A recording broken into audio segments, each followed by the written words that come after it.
earlier mentioned. Number 1, 2, 3 guard is provided by the Nigerian Army. Number 4 guard is provided by the Nigerian Navy.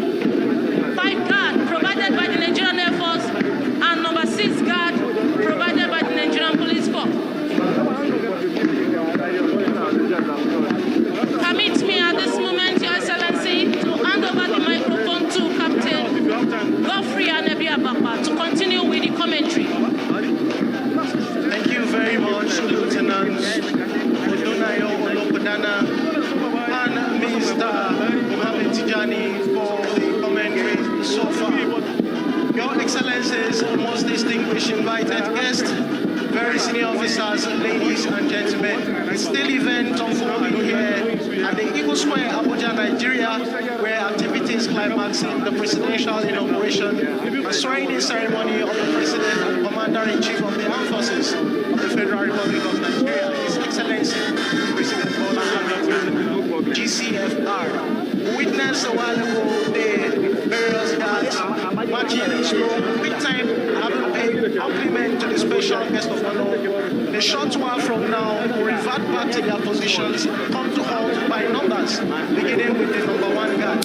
That particular aspect of the parade of this magnitude is one that will be really exciting to our audiences, both here and those viewing from their TV screens at home. Distinguished guests, ladies and gentlemen, at this point, permit me to hand over the microphone to Group Captain Enanli to guide us through the air display by the Nigeria Air Force. Thank you very much, Captain Amapa.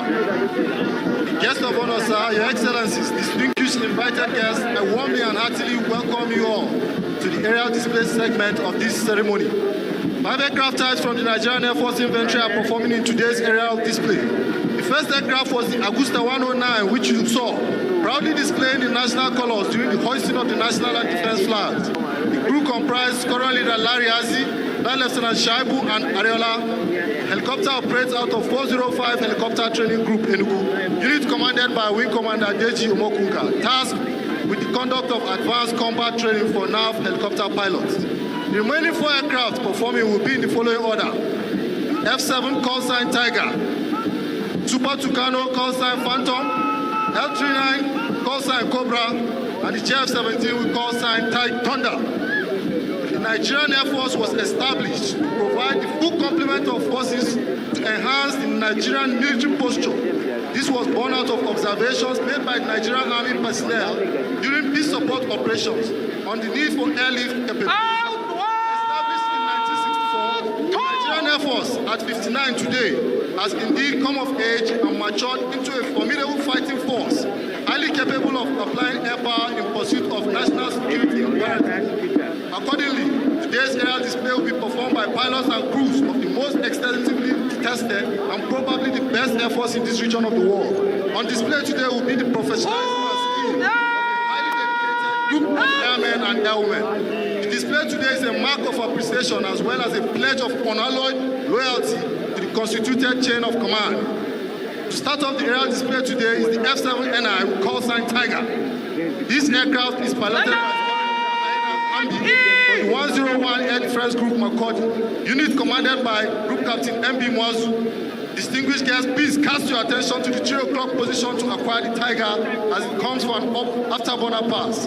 May I also crave your indulgence not to panic at the Tiger's roar. I will come back to that, guys. I will come back to the screen, guys. Now, this sound of freedom is a nightmare to terrorists and bandits, but it's also now we are all enjoying this now, which is very good. I hope nobody will cry, you know. Because anybody want to cry, Mama,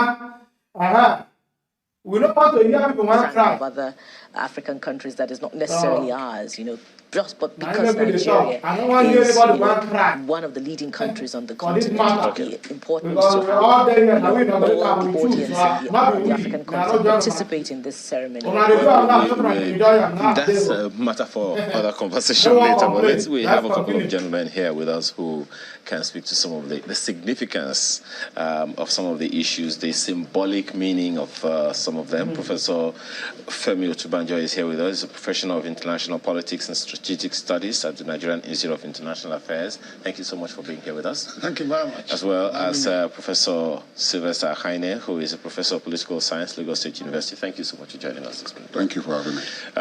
You've been here with us for quite a while. Oh, by the way, it would seem like activities, just quick one here, activities are ramping up, so to speak, at the Nnamdi Azikiwe International Airport now. Indeed. Yeah. Just to be sure, it looks like the former vice president. Former vice president. Not quite sure. Or it looks like actually the president or former president. Okay. Gets used to it. The former president. Muhammadu Buhari, there with his wife, former first lady, there, departing. It would seem. You had thought that they had gotten into the aircraft earlier on, but it would look like that was another set. Altogether. There you go, former president. And don't forget that the former vice president and his wife and family will be on their way as well. We wish we could keep our eyes on all events at the same time, but let's just take note of that as well. But both symbolic events. Both Perhaps, symbolic, of course, yes. the bigger one is happening at the Eagle Square. Eagle but Square. for a man that was #1 citizen for 8 years, this is definitely a big one. And you see some of those members of security forces giving their salute as Buhari, citizen, departs Abuja with his 8 years. I'm sure there will be lots of stories to tell. How most certainly. Let's ask the gentleman in the studio with us how this pans out for you, Professor Akhaine. We're looking at two events right now. Which one strikes you significantly more of the two events? First seem to be kind of two in one event, though, but yeah. I think that the two events converge. The philosophy of power. We say power is transient. That's basically what it demonstrates. A new government is coming in, and one is going. And some 4 years ago, the idea that I might leave office, may not have occurred. That realization may not have occurred at all. But now the reality has dawned. Yeah. He's left office. The new person is in charge. So that's it. I feel that it has a big legacy, which is for incumbent leadership. To know that power is transient and that governance attribute should be about the people and nothing more. Okay. Prof. Yes, I think I share that. There are interesting dramas, to both of them. They both point to the fact that our democracy is getting stronger. Here you have one new president being sworn in, another joyfully leaving and going back to his whatever he's going back to, his hometown or whatever. It's a major statement. Incidentally, Buhari is one president that you would have expected to seek tenure elongation. A military general, and he was being goaded to do it too, but he did not succumb to it. In fact, it showed in the last days some enthusiasm to leave. And this is part of that drama. And it is good for us to see this. It's good for those who will come after them to see both the inauguration and the exit that they are going to happen. The day you are inaugurated, you must know that one day you will be like Buhari and walk to the airport and go away to wherever you are going. So I think they are good dramas. They complement each other. How significant is it, Professor Otubanjo, that it's not just the president or the vice president or their families that are living as a rock, so to speak, yes, but there are several other assistants, appointees. Yes. There was this drama earlier in the past few days or weeks that there's going to be a number of job losses. Yes. That's the way it is. That's the way it is when we were in Asorok. I've been there myself. I spent 4 years there. Although in our own situation, there was a military situation there was no terminal date. In the end, we were thrown out. So just one second. That's the president boarding... The former president. Oh, God. It's okay. Yes. Former president boarding the aircraft. And Bukola, you cited, pointed our attention to that picture on the front page of the Guardian newspaper this morning of the former president backing the camera, heading into an aircraft, dressed differently, of course, but it would seem like that is being replayed right here, right now, in the images that we are seeing. And we were talking about it the other time, Professor Akande, my apologies, sir, Professor Tubajo, that I think it was Khalid that was mentioning the relief that he must feel, having left office now. Or is it mixed feelings, do you think? Well, if you've tasted, position of importance, like the presidency, there are two angles to it. I recall very well barely a month when he was sworn in 2015. He went for an event at NIPS, Kuru Jos, where he made a point that he thought that coming to lead Nigeria was going to be easy, that given the enormity of what he has seen, I felt like running away. Yeah, he said that. But I think that he must have enjoyed over time, the last 8 years, those moments of, importance, feeling as the president of Nigeria, people say that he's the most powerful president in the world. Notwithstanding whether our armed forces is weak or not, but now living is surely going to be one of this feeling. Yeah. A list of what I ought to have done, if I were to, rewind is that perhaps the clock of time. He has had to apologize about two times? Yes, he did that. Yeah. And if you also look at yesterday's broadcast, I think it was more conciliatory. This time around, I didn't see fellow citizens or dear compatriots. It was brothers. I don't know whether you noticed that salutation, to the speech. So that's it. So it's always a one of mixed feelings. I'm living where there are things I could have done. The time isn't there, and perhaps, and also a wish to the new president, to be able to perform and do well in office. We feel some of those things. Indeed.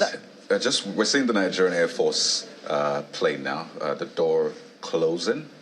Symbolizes the fact that the aircraft will be taxiing any moment from now to take off as former President Muhammadu Buhari departs Abuja. He's handed over power to Tinubu at Eagle Square. You can see that in the insert, just at the bottom of your screen. The Nigerian Air Force jet is ready to convey former President Muhammadu Buhari back at the Eagle Square. There's a lot of activities still playing out.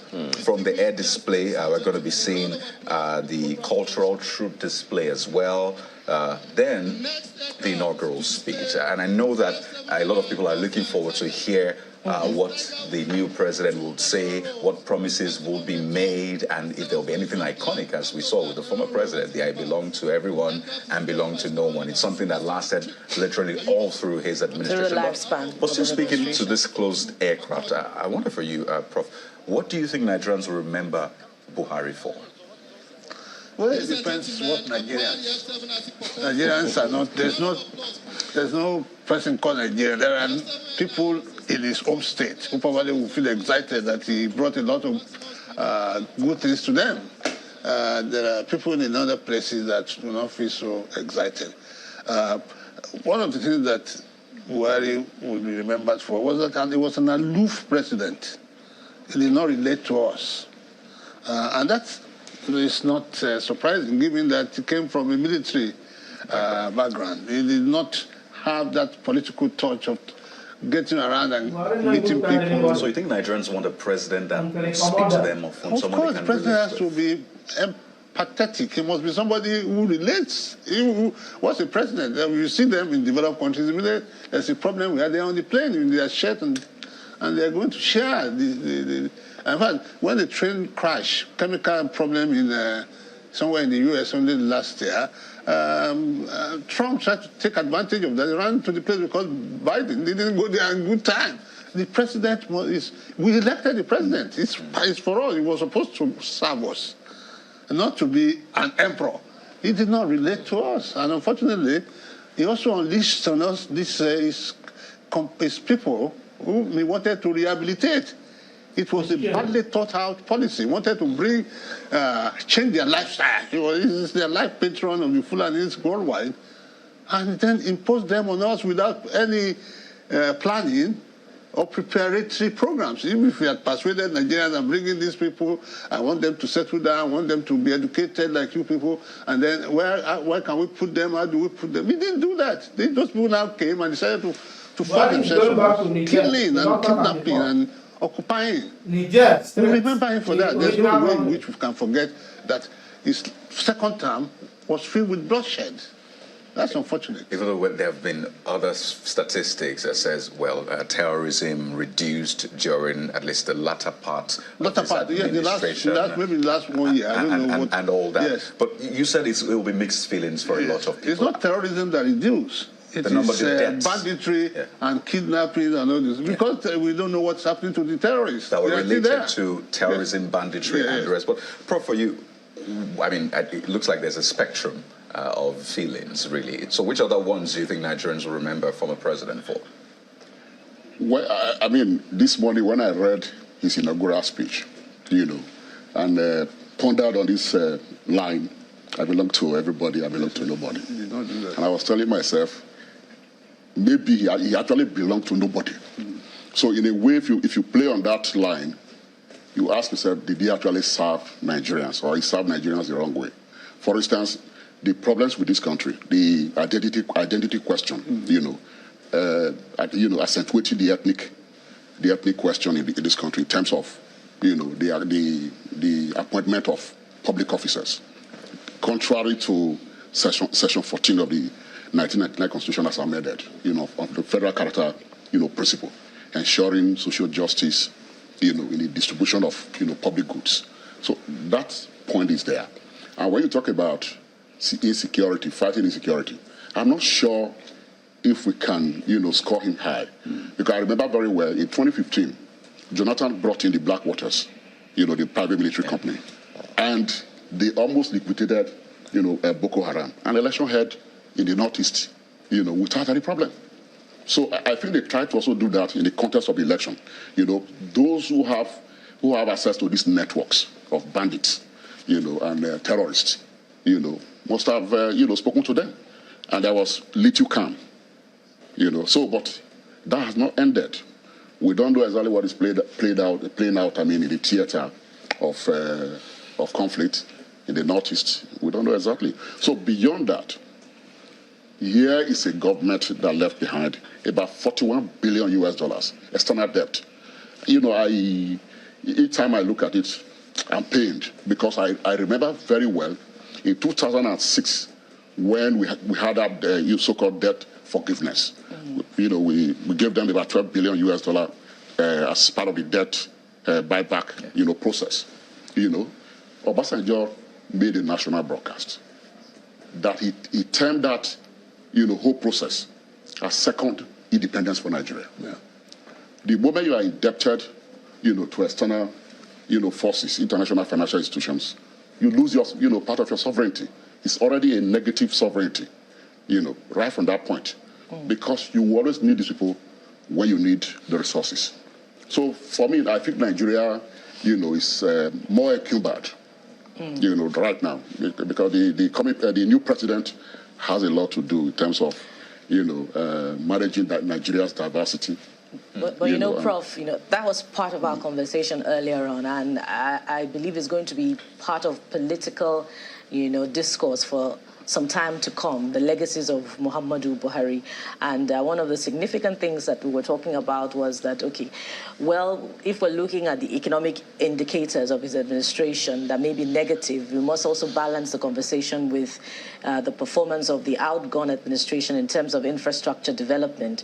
Could there have been a balance? Perhaps I should bring this now to Professor Otubanjo. Could there have been a balance, or does one outweigh the other when we look at the performance of the administration where infrastructure is concerned?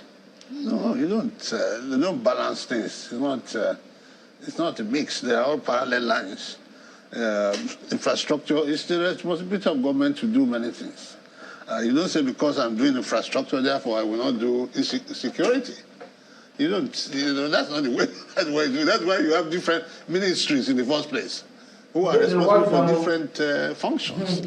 And so, I don't know, and all this big deal about infrastructure, where are they? I mean, you have Nigeria. The second Niger bridge is there. So, the rail development is there. Rail development to where? You have 200 kilometers of rail to Ibadan. That's all you have to Kaduna. Nigeria has 10,000 square meter need for railways. The Warri Tapway as well. Yes, there as well. Yes, you will see, you pick up nitpicking of little development. These are just incrementalism. This is incremental.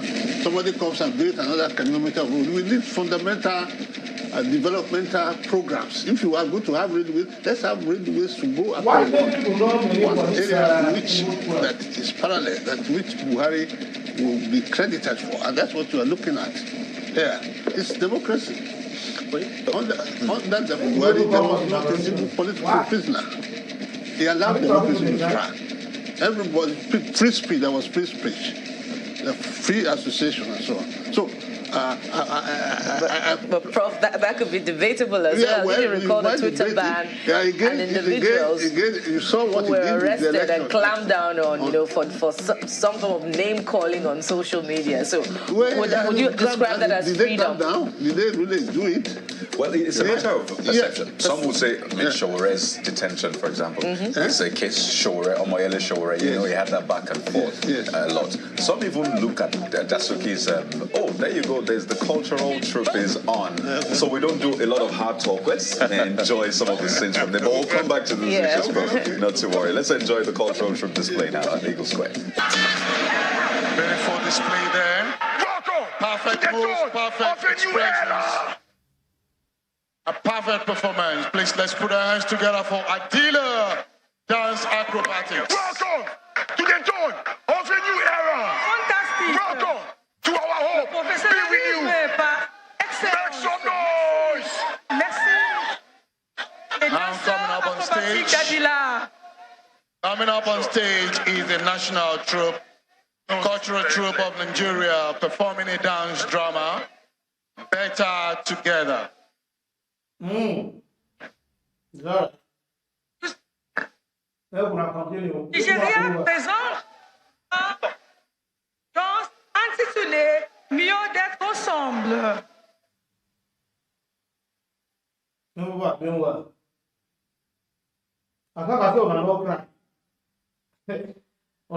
drama you're about to watch, it's a working of the Nigerian situation. Right now in the society of Wazobia, it is a season of harvests. The citizens have gathered in the city center. As you can see, the farmers are about to till the soil so as to plant their seed for the farming season.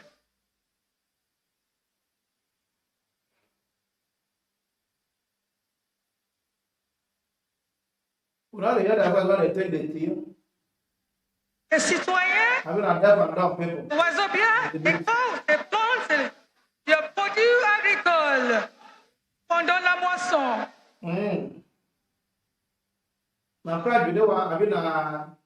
Guinea Republic language.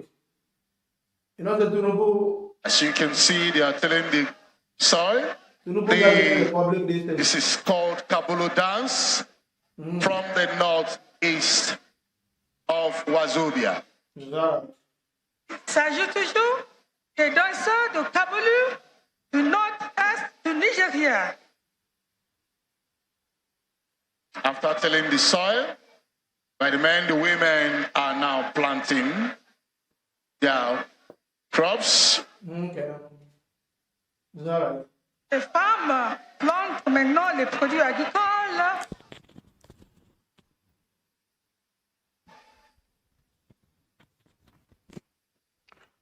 Would they watch them? Would they watch and wait? Let them plant the soil and till the ground. Nobody should cry.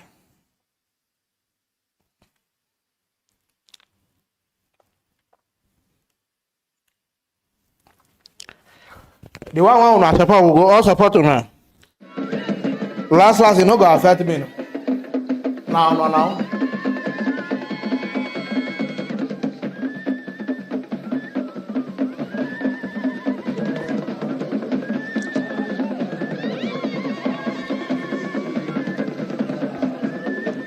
Last one dance.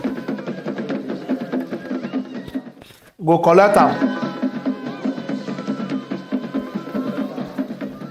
Now one dance go still complain. Now one dance go still dey complain. So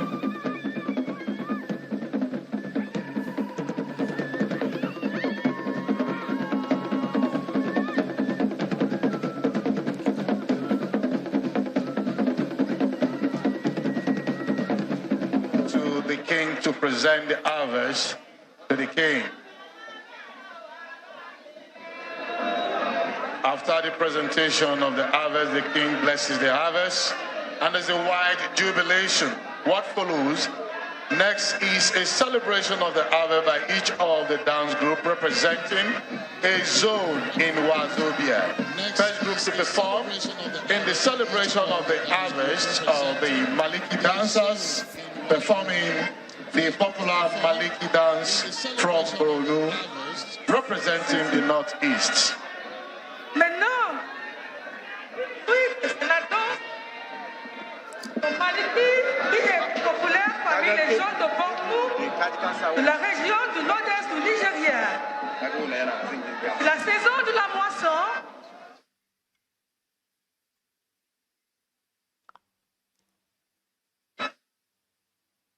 Your Excellencies, most distinguished invited guests, very senior officers, ladies and gentlemen, as we sit back to enjoy this beautiful performance, permit me to acquaint you with the National Cultural Troupe of Nigeria. This is a parastatal of the Federal Ministry of Culture and Tourism, the apex performing arts institution in Nigeria. It was formally established in 1991 by Decree number 47, now an act of the National Assembly. The National Troupe of Nigeria is constituted by professional theatre administrators and artists whose primary function is to celebrate the rich cultural heritage of Nigeria through dance, music, drama, theatre. The National Troupe of Nigeria has since its formal establishment exhibited competence in packaging high artistic production, specifically designed for national and international consumption. The troupe has had a record of successful artistic outings within the country and have also toured countries in Africa, Europe, the United States of America, Asia. Based in Lagos, but with a licensing office in Abuja, the National Cultural Troupe of Nigeria is currently under the headship of an artistic director, Chief Executive Officer Ahmed Mohamed Ahmed. Distinguished guests, those are graceful, smooth, and beautiful movements there by the Maliki dancers performing the popular Maliki dance from Borno State, representing the Northeast. It may interest you to know that His Excellency somebody say Black Monday. Vice President Black Monday is from this region of the country. Look at the reason comment here. It is not over, so yet let's not rejoice. Oh dear, just short of word, but I never feel lose guard. And there is some comment. Tito, you know the assignment. Thank you very much, Obiora say, Mampolo, I am not happy. It's alright, we're gonna take a meeting. When there's life, there's hope. Representing Southeast, the Ikorode Ode is popular among the people of Daniel, really short of words. I'm not happy. Oh, at all, Mampolo. It's alright. That is precious soon, man. Goodness. We are all in it. We will all take part of the result. I'm watching as God is watching. Mampolo, you and we have tried our best. Let us allow God to do the rest. Thank you, Chinas.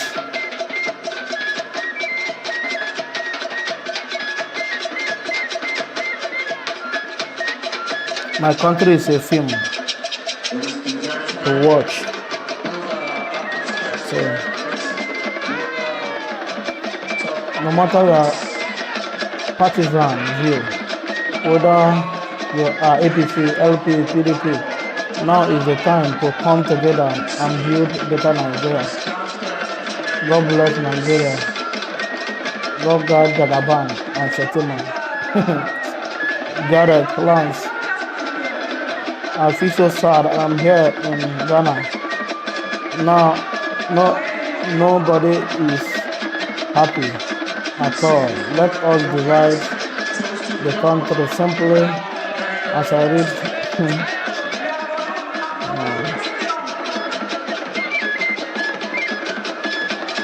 We are not happy at all. But it's well. Too many comments here, man. Too many comments.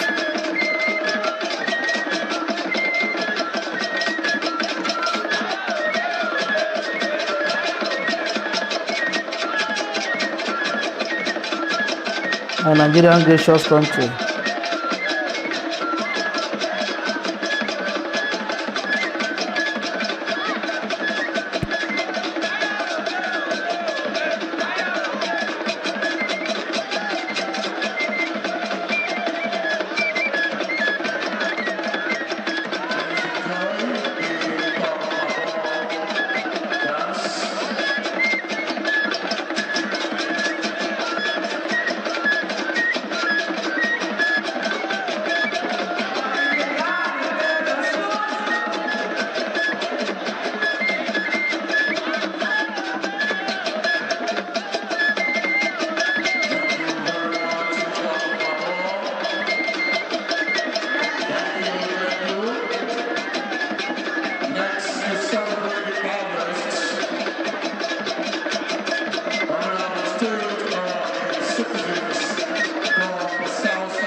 Wàhálà tó pọ̀.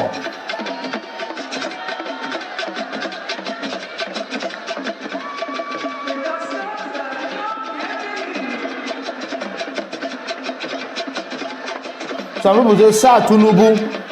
Say Baba, not be say Baba again, I say Tinubu, It's all right.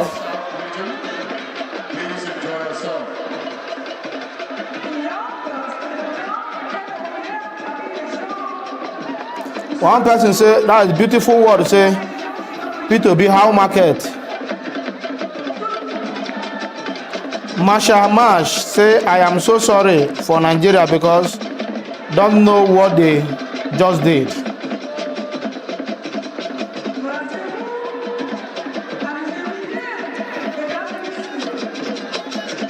Goku say, what happened to it shall come to pass.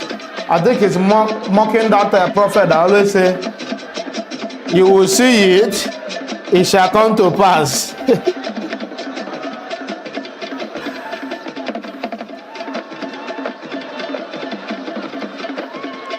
One say, no Igbo performance. Chigoziane.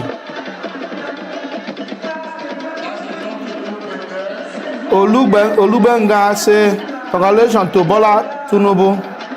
Another era of history has started for Nigeria and Nigeria. May it be a good one for all and sundries.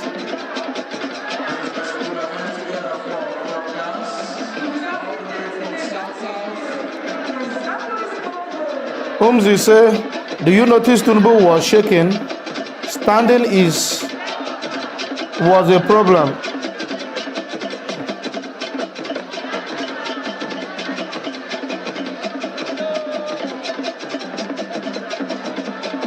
Oh yes, a very big Black Monday, Blossom said. Wow, Joseph.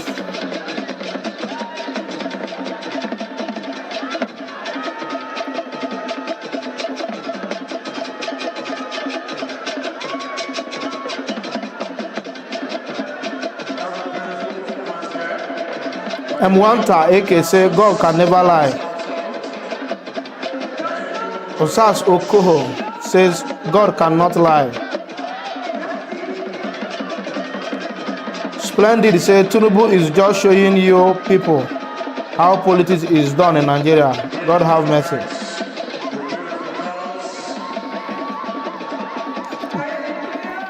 Osas say God have mercy on them. Joseph, not Nigeria, it's Muhammadu, it's Mahmudu.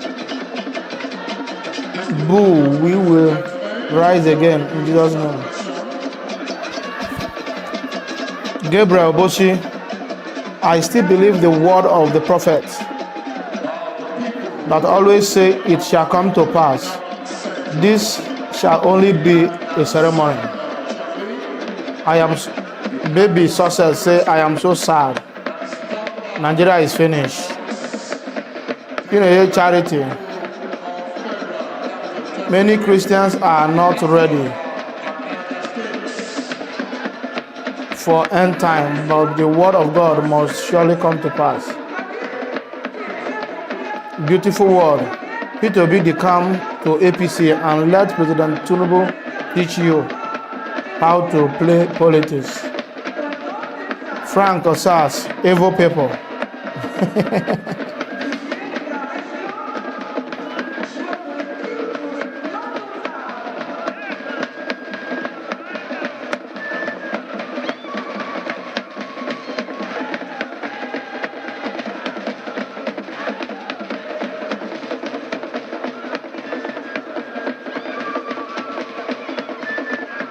I don't believe them, Sha, but I believe mandate will return to P2B.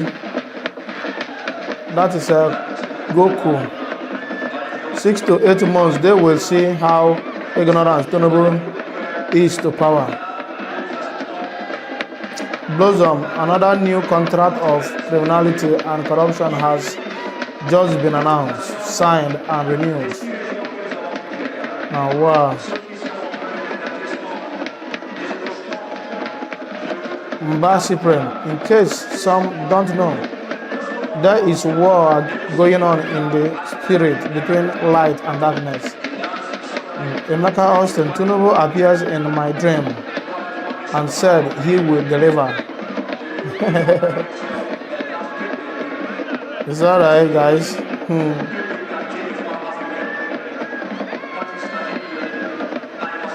Truth is truth. Obi and Atiku should just start preparing for 2027. This is gone. Chigozia and deleted your message, okay? It's not yet over for you to do your wonder. God will have tried all we can, but it's not yet over. That's the Martins. Ambassador for darkness can never win. Light must surely prevail, said the Lord. Goku, it is not gone. It is just started.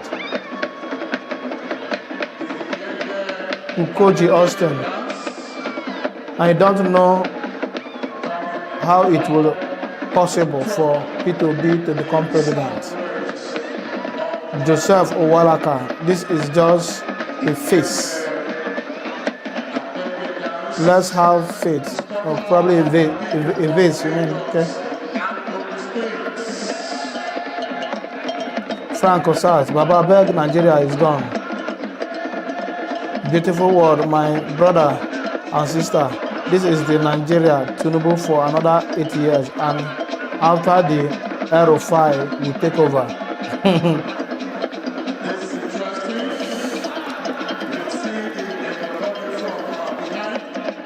Tammy, Tinubu is not bigger than God, and he cannot buy God with his money or power. God will have his way at the end of the day. Laughter. Let's give ourselves Biafra as they have given themselves Nigeria.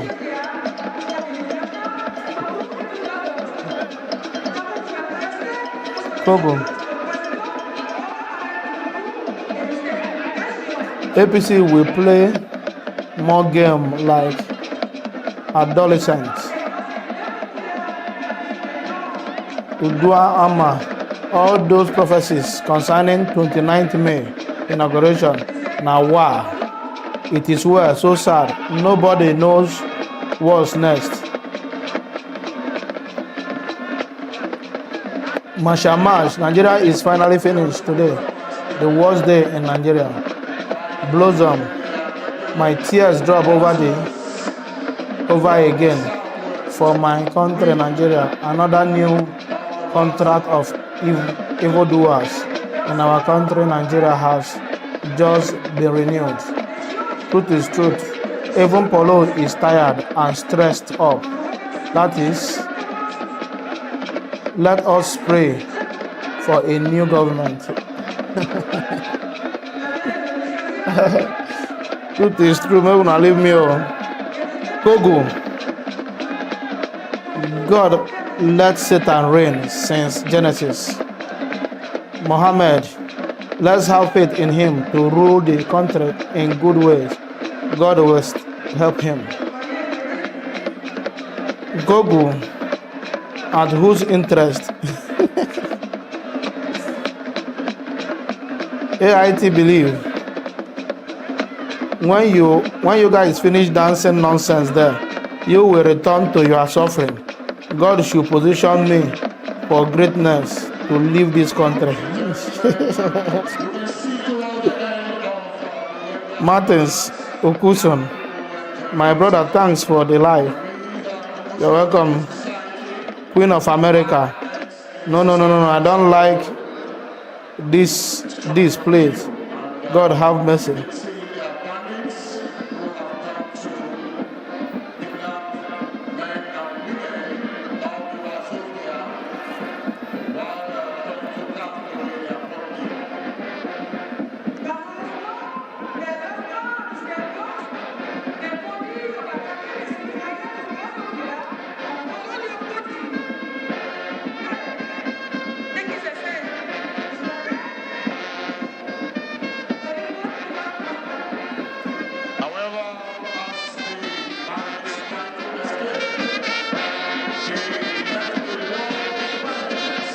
In America, I'm not happy.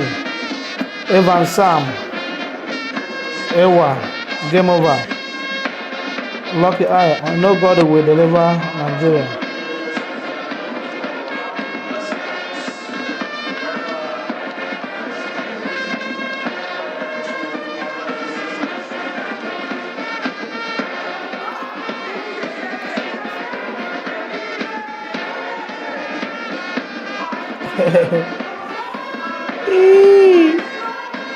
Baroness Lizzie, how are you?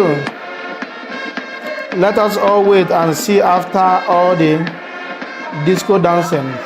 I give them 24 hours before reality kicks in.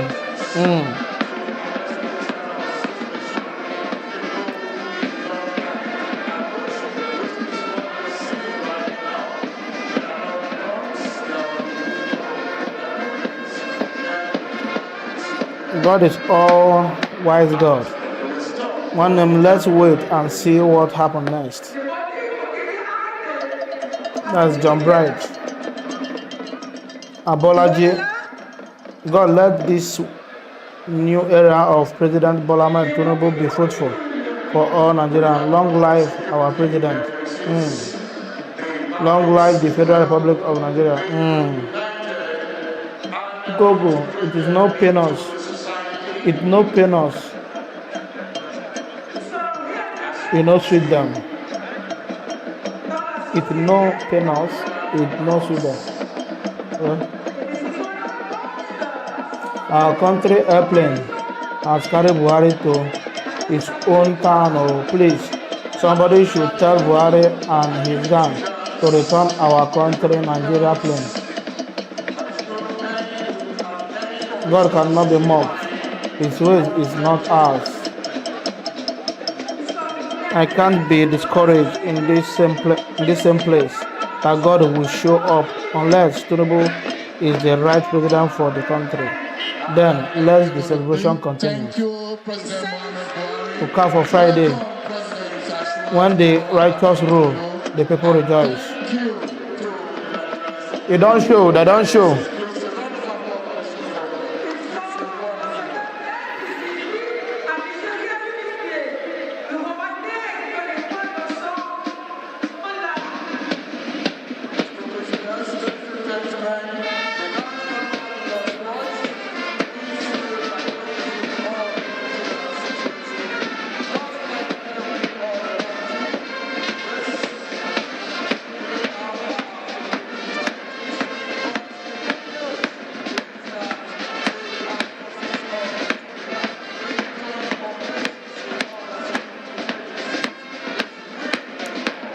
Now be Soludo be this one. I don't think they look how you want to be president 2027 with that in eye. Soludo. If they look how you want to be president, Tabi, I am make you sabotage your brother, Peter Obi. It's alright. You are doing well.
On Facebook, Unoma Madwe Mezia Okoro. There is always hope. I will not give up. Obi is coming. No matter who you are. Tinubu, you think nobody can do you anything. Watch what will befall you. What you never expected will happen. Well, that's from Monoma.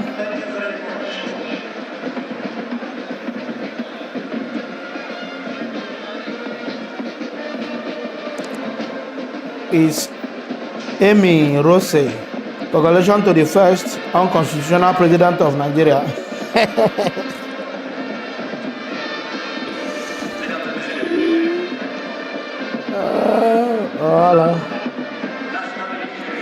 You people should leave Nigeria or go and hug transformer. That's correct there.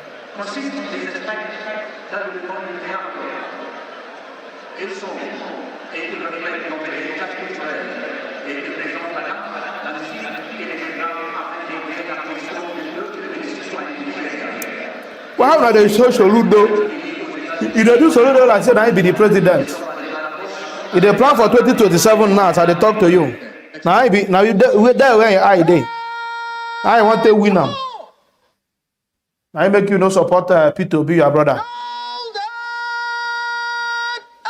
The reality go dey done on very soon. You will see am.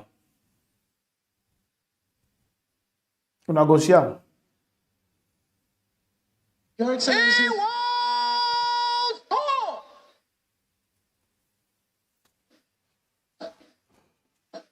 Your Excellencies, most distinguished invited guests, ladies and gentlemen, at the end of that very beautiful performance by the National Cultural Troops of Nigeria, the Adila Cultural Troop, I start off now. I don't do the sit down.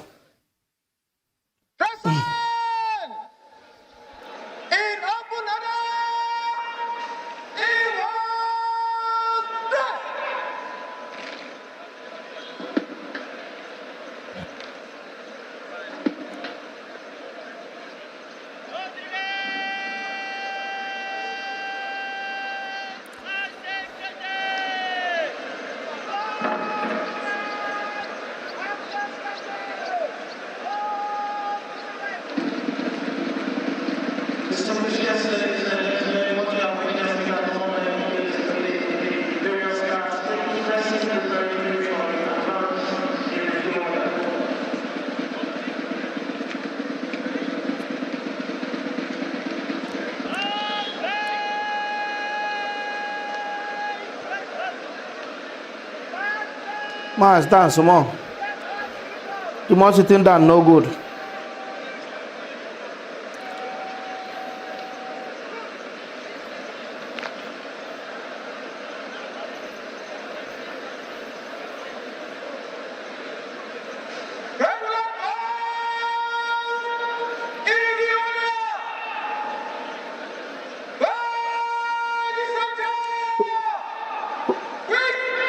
Who they shout?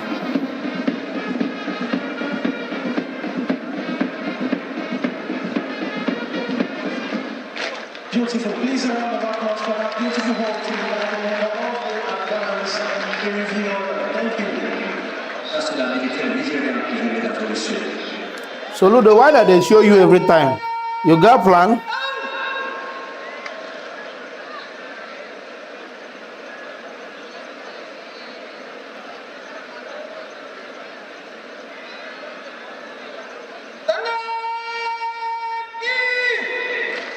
Your Excellencies, most distinguished invited guests, very senior officers, ladies and gentlemen, at the end of the advance review order, next on our program is the inauguration address by His Excellency President Tinubu, GCFR. I most respectfully request the Commander as we get to invite the President for his inaugural address. Commander, sir. Mesdames et messieurs. That's not allowed to do the work on your own. On a not take one for that.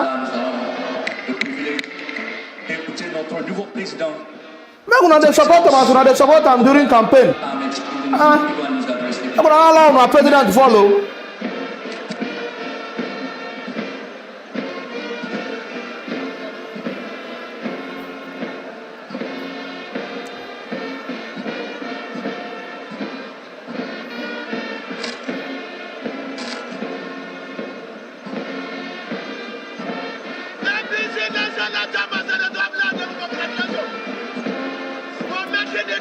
My president don't show.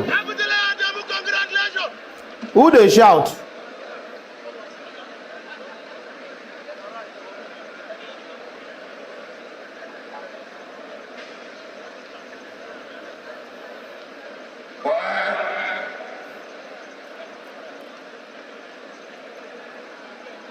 The backbone of them, the respected highly commendable President and former President of Nigeria, for his home base. My regards to him.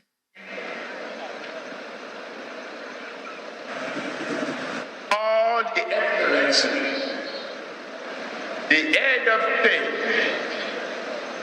president, and leaders of various countries here present.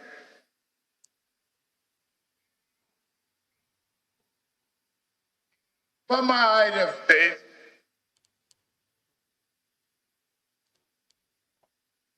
a great man, committed and highly honored to the development of this country, General Yakubu.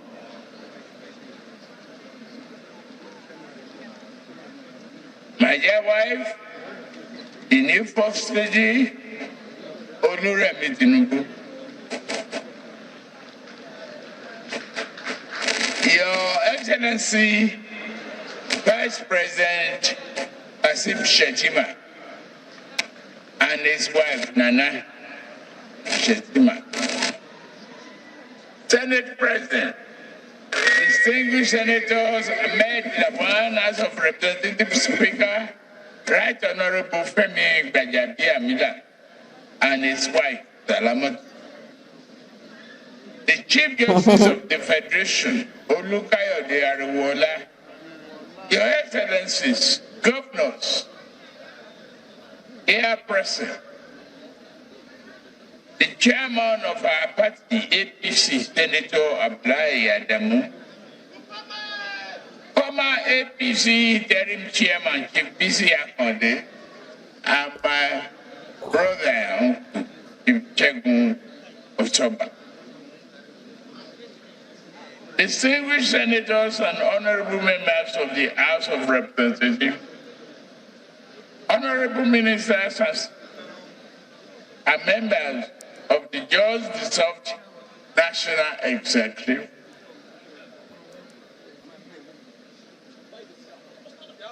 members of diplomatic corps, the royal fathers,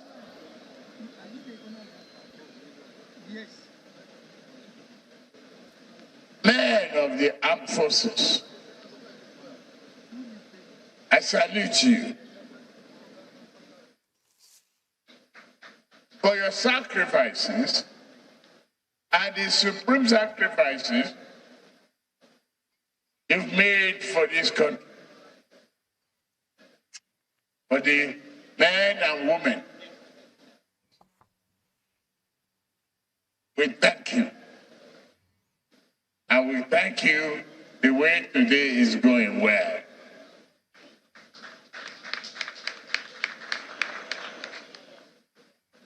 Gentlemen of the press, distinguished ladies and gentlemen, my fellow citizens, I stand before you honored to assume the sacred mandate you have given me. My love for this nation is abiding.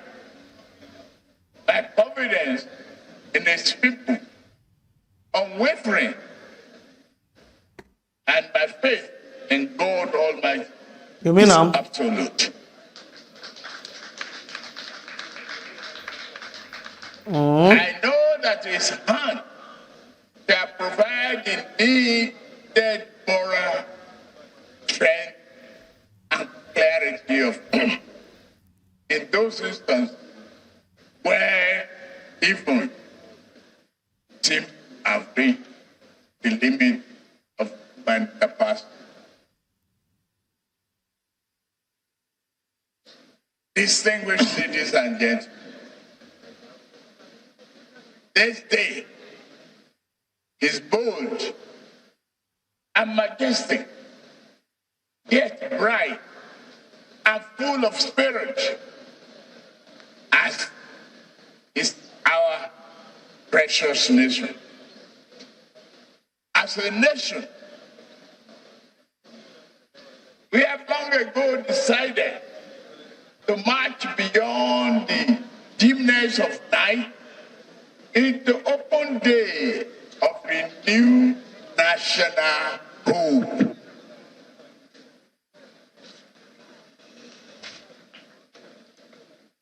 The question is, and we must now ask ourselves, is whether to remain faithful to the work inherent in the building of a better society, or retreat into the shadow of our unmet potential. For me, there is but no one answer. There are we are too great a nation and too grand as a people to rob ourselves of our finest destiny.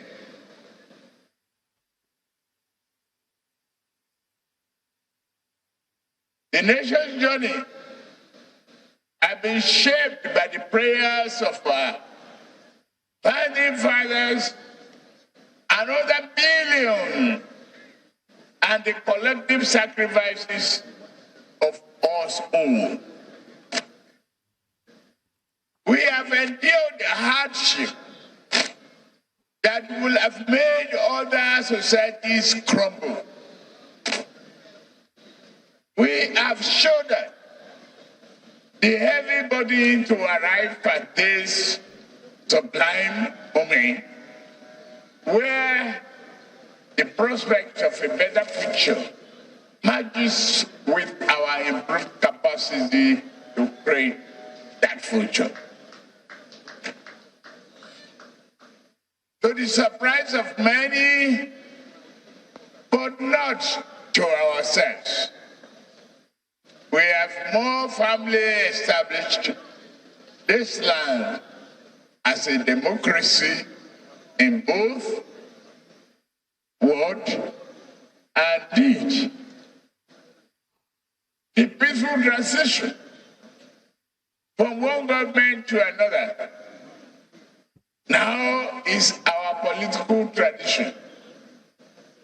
This handover symbolizes our trust in God, our enduring faith in representative governance, and our belief in our ability to reshape this nation into a society it was always meant to be.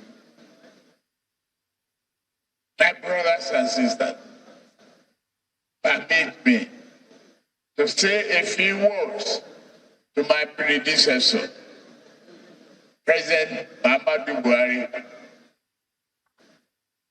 Mr. President, Poma. Poma now. Confirm. You have been an honest, patriotic leader who has done his best for the nation You mean you love. On a more personal note, you are a worthy partner and a friend. And may history be kind to you. Nobody say I'm there. Why?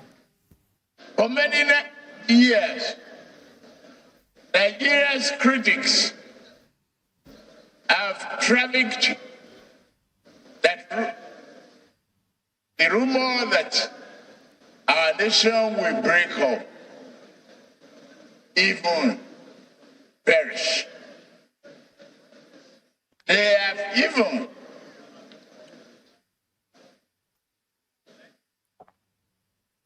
redesigned the map. Yet we are here. We have stumbled at times, but resilience and diversity have kept us going. It's all right. Keep going. We will keep going. Keep going. Our body may make us bend at times, but it shall never break us.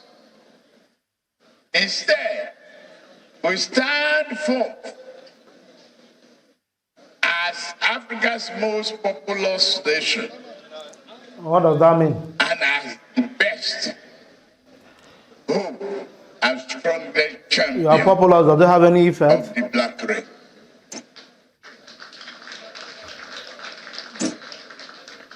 As a citizen, we declare as one unified people, devoted to one unified nation, national cause, that as long as this world exists, Nigeria shall exist. It's all right.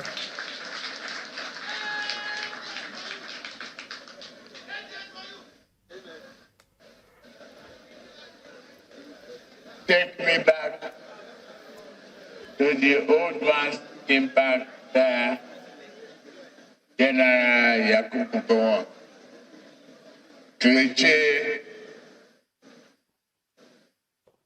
If Nigeria won the task that must be done, if you are young or old, you will remember. Today, faith and destiny join together to place the touch of human progress in our very hand. We dare not let it slip. We live high this touch so that it might shine on every household and in every heart that calls itself Nigeria. We hold the beam aloft because it lights our path with compassion, brotherhood, and peace. With this great light never extinguished. Say amen.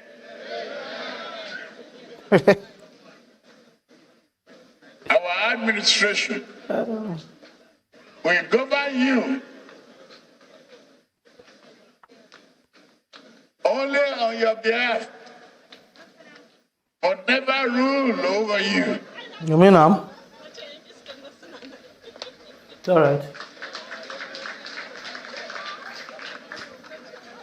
We shall consult and dialogue, but never dictate. We shall reach out to all, but never put down a single person for holding view contrary to our own.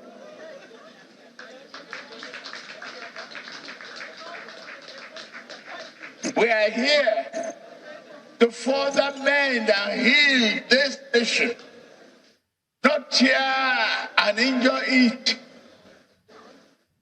In this way, may I offer a few comments regarding the election that brought us here today to this jump. Yes, it was a hard-fought contest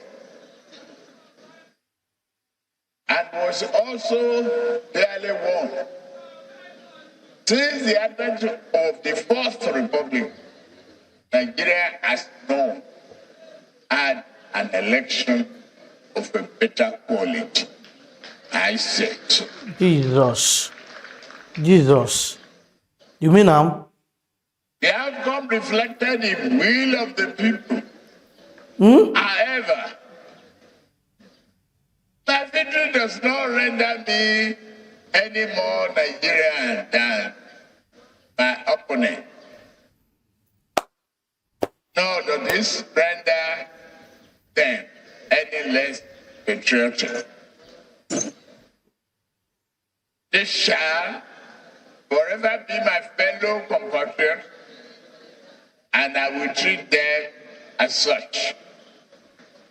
They represent important constituencies and concerns that wisdom dare not ignore.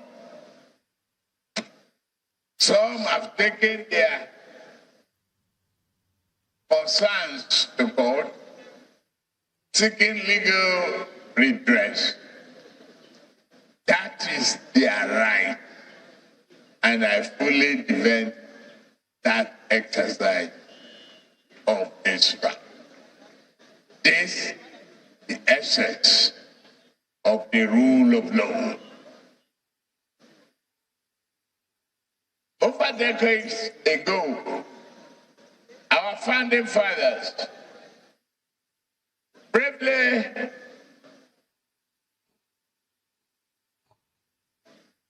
gave us this country to place Nigeria on the map of an independent nation. We must never allow the labor of those who came before us to wither in vain, but to blossom and bring forth a better reality. Let us take the next great step. The journey they began and believed in. Today, let us commit our steps to placing Nigeria in our hearts as the indispensable home for each and every one of all, regardless of creed, ethnicity, or place of birth.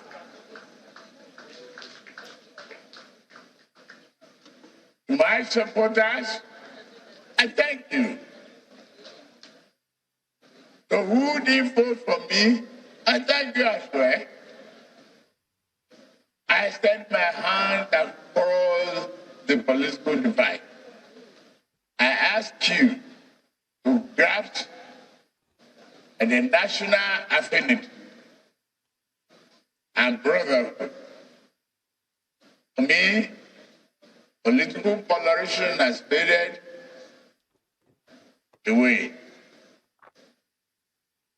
All I see here are Nigerians.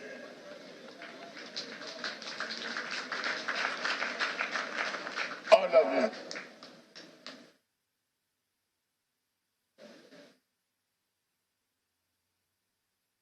May we uphold this vision, an excellent notion as a new Nigeria idea.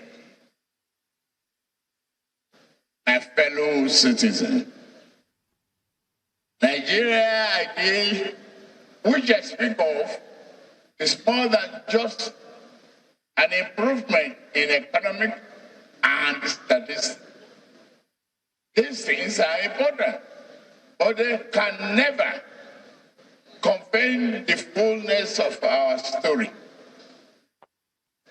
Our mission is to improve our ways of life in a manner that nurtures our humanity, encourages compassion towards one another, and duly reward our collective effort to social evil that seek to divide us. Our Constitution gave us a nation on paper. We must work hard at bringing these noble documents to life by strengthening the bond of economic collaboration, social cohesion, and cultural understanding. Let us develop a shared sense of fairness and equality.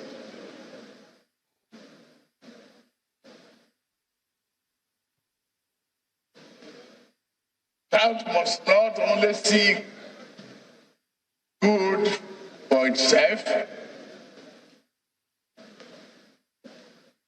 but must understand that interest are served where goods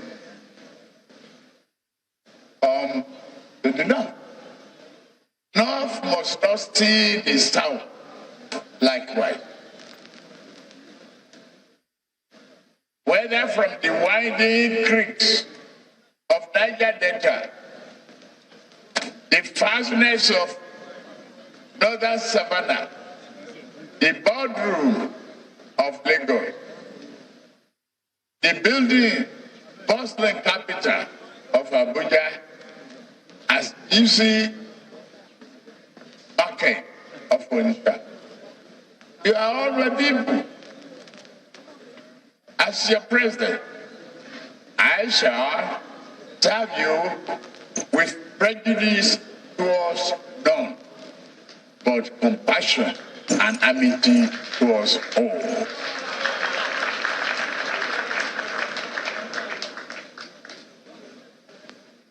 In the coming days and weeks, my team will publicly detail the key aspects of our economic program.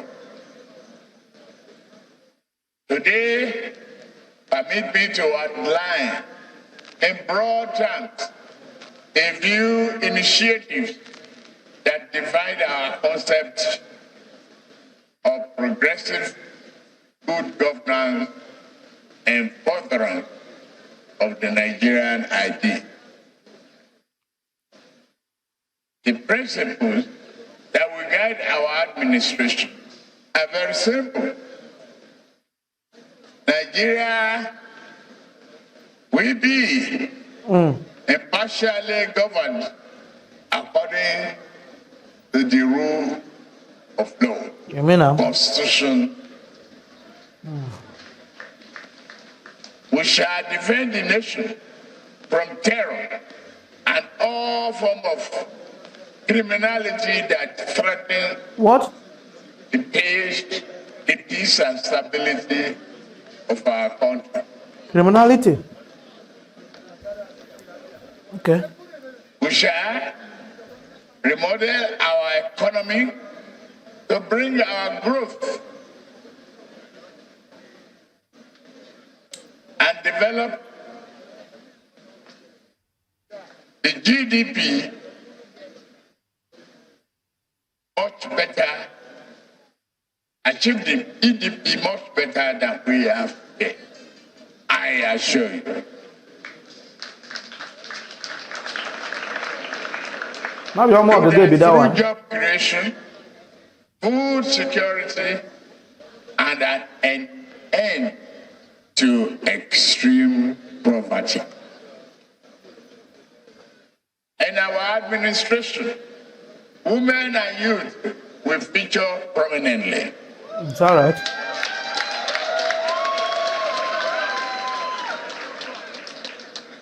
Our government will continue to take proactive steps, such as championing a credit culture, to discourage corruption, while strengthening the effectiveness and efficiency of the various anti-corruption agencies. That's to be a continued work in progress. Security shall be top priority of our administration, because neither prosperity nor justice can prevail amid insecurity and violence. To effectively tackle this, we shall reform both our security doctrine and its architecture.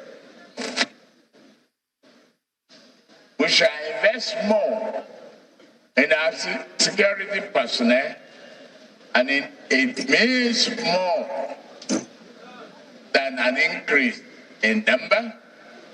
We shall provide better training, equipment, pay, and power.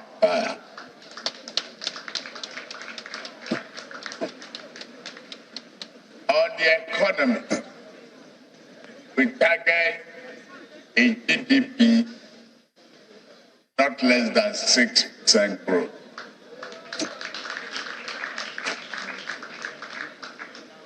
We aim to accomplish all of this by taking the following steps. Budgetary reform, stimulating the economy without engendering inflation.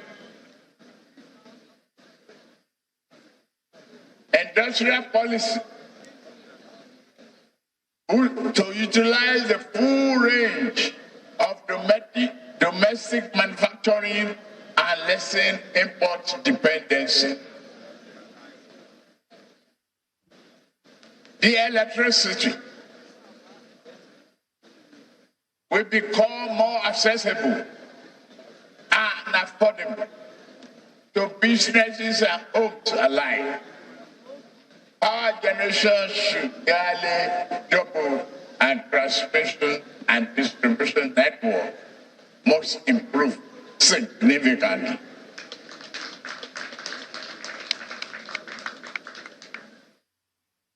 We will encourage various state governments to continue to participate in this effort. Power generation and distribution of their own. I have a message for our investors. Go on. Local and foreign. Our government shall review all the complaints about multiple taxation. It's all right. And review various anti-investment inhibitions. We shall ensure that investors and foreign businesses repatriate their hard-earned dividends and profits home. My administration must create meaningful opportunities for our youth. We shall honor our campaign commitment of 1 million jobs and the digital economy. Our government also shall work with the National Assembly to fashion an omnibus job and prosperity bill. This will give our administration the policy space to embark on labor-intensive infrastructural development, improvement, and encourage light industry, provide improved social services for the poor, elderly, and vulnerable.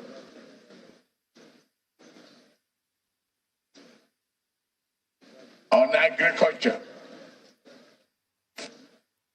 rural income can be secured by commodity exchange board guaranteeing minimum prices for certain crops. Animal products a nationwide program for the storage and facilities to reduce spoilage and waste. All of that will be undertaken. Agricultural hubs will be created throughout the nation to increase production and engage in credit, promote credit, engage in value-added processing. The livestock will introduce the best modern practices and steps taken to minimize the perennial conflict.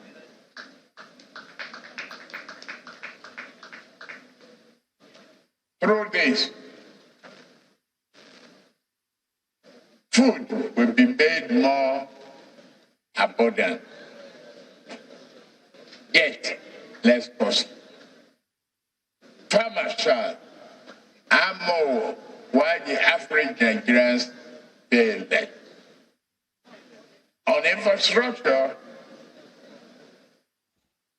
we shall continue the effort of the Buhari administration on infrastructure development there, and know how many railroad and water construction are. On fuel subsidy, unfortunate, the budget that I've glimpsed before I assume office, and what I've heard is that no provision is there for fuel subsidy. The fuel subsidy is gone.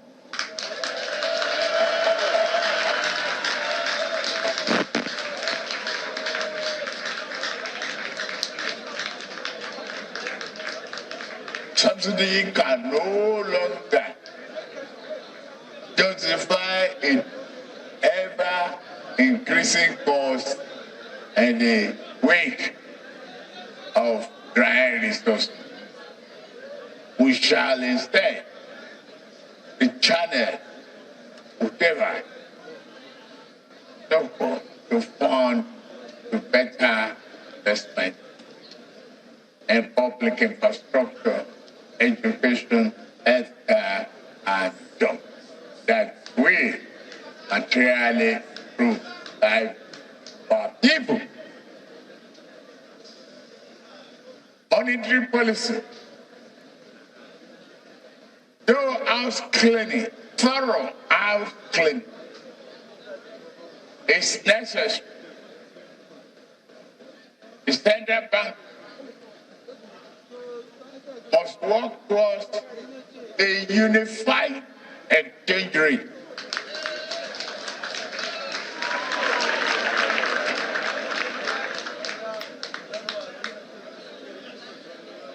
This will direct the fund from arbitrage to meaningful investment and the plant and equipment, jobs that are powered, that will power the real economy. Interest rate needs to come down.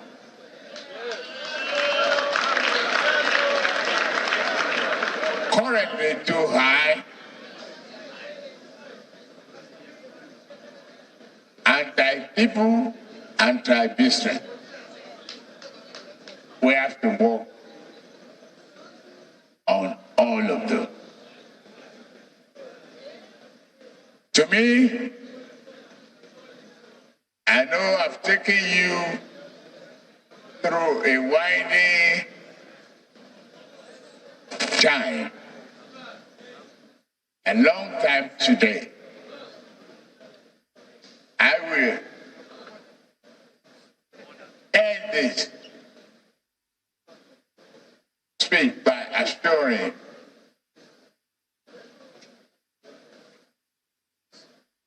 that the mandate you have given me is not misplaced. Who give you? The confidence Or you have taken?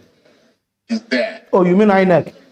Hope is back for Nigeria. Jesus. Just let us be united. Jesus. Thank you. God bless Nigeria. God bless Federal Republic. Your Excellencies, most distinguished invited guests, ladies and gentlemen, that has been the inaugural address by the new President of the Federal Republic of Nigeria, His Excellency, President Bola Ahmed Tinubu, Grand Commander of the Order of the Federal Republic.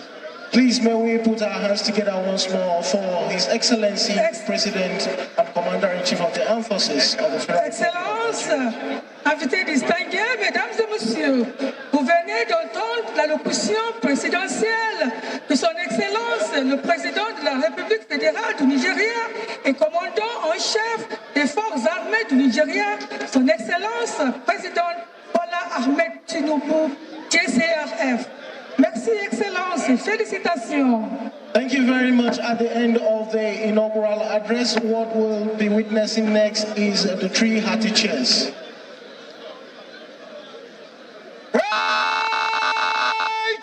Who they shout? Yeah, they shout about.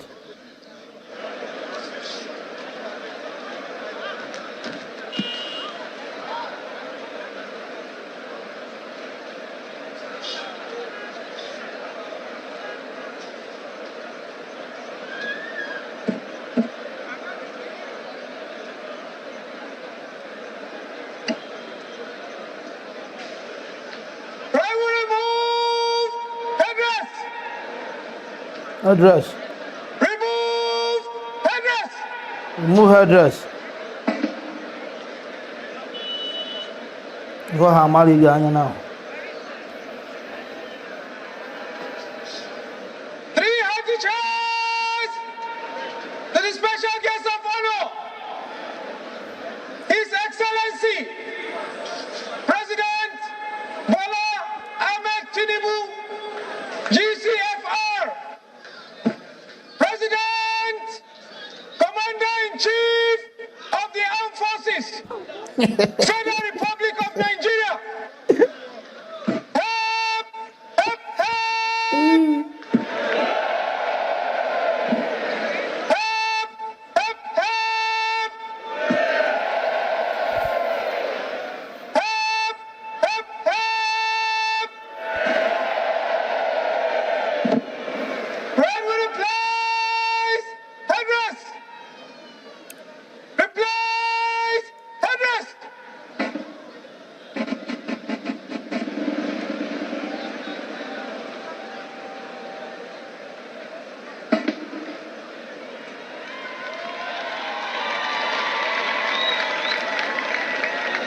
Shoulder arms. Remove address. GCRF. National salute. Present arms. Your Excellencies, distinguished guests, ladies and gentlemen, please may we all rise for the 21-gun salute. Officers and warrant officers in uniform are to salute, and may I respectfully request our distinguished guests not to panic at the sound of the artillery guns. Not gonna hit them. Artillery battery. Thank you. Mesdames et messieurs, Not gonna hold my gun well. s'il vous Oh. plaît, le son que vous ont, c'est le son de... Not gonna hold my gun well. Oh. Ça c'est à l'honneur du I président. can do gun salute. Le président Before I go buy person for there. Tinubu, c'est juste pour le respecter. Merci beaucoup. N'ayez pas peur, s'il vous plaît.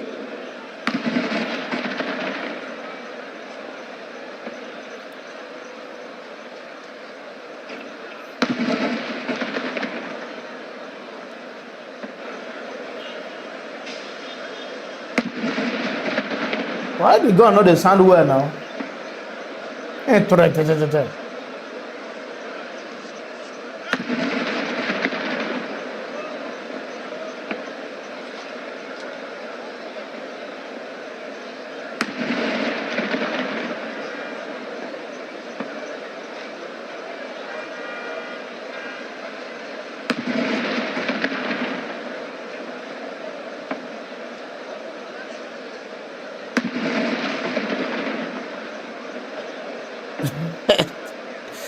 Naija.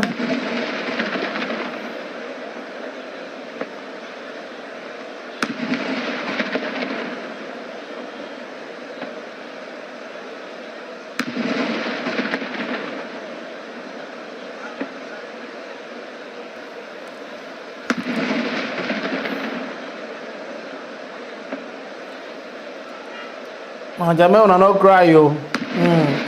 Well, I'm not going to blame Naija people, sha. They all needed a good government for themselves, but I don't know. We tried.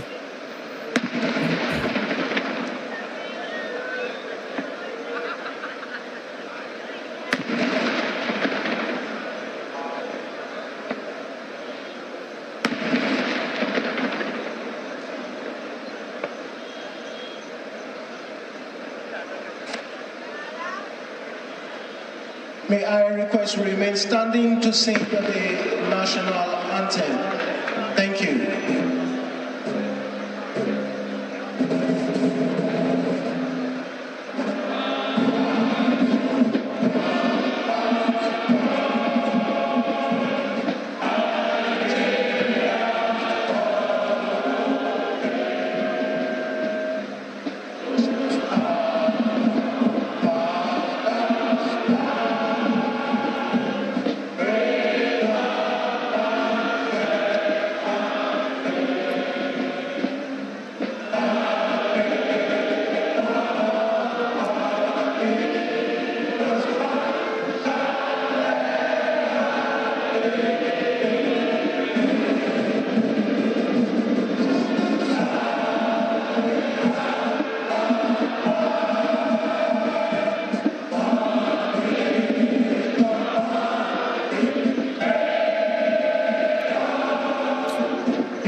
Thank you.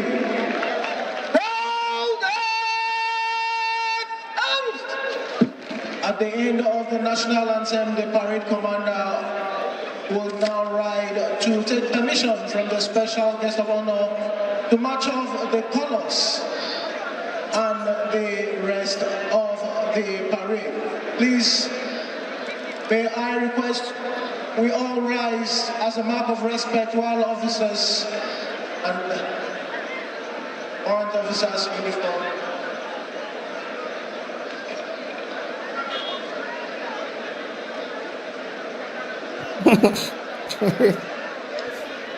I present to you, my Baba President.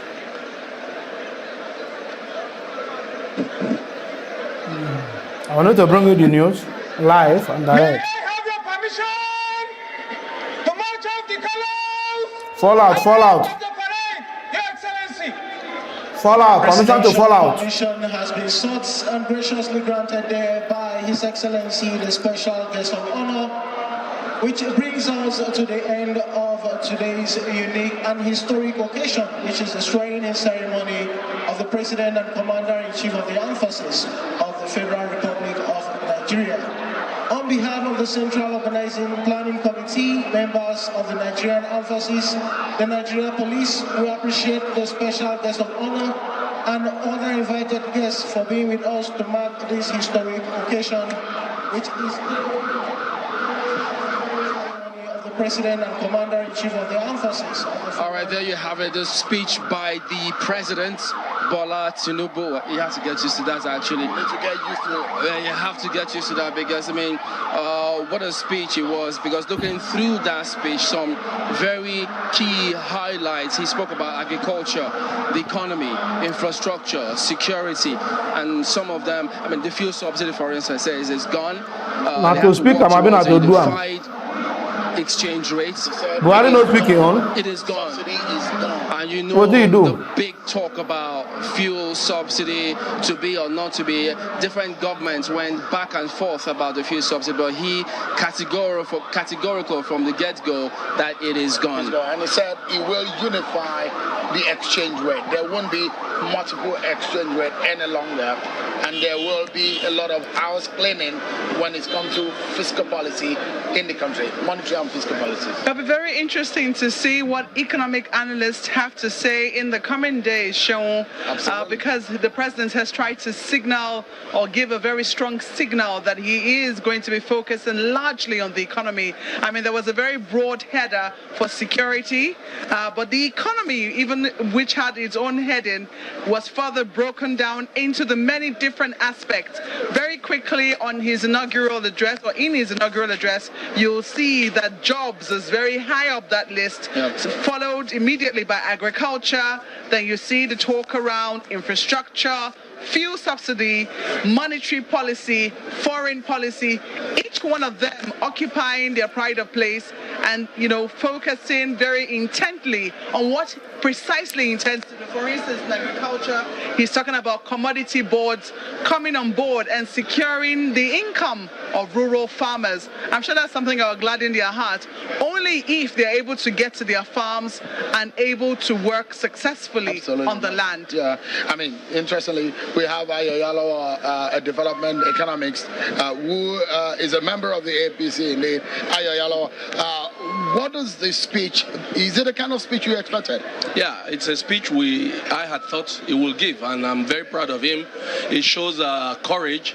It shows someone who wants to take the bull by the horn. It shows a man who is prepared for this office. Like I said somewhere before, we've had a lot of people come into office unprepared or accidentally.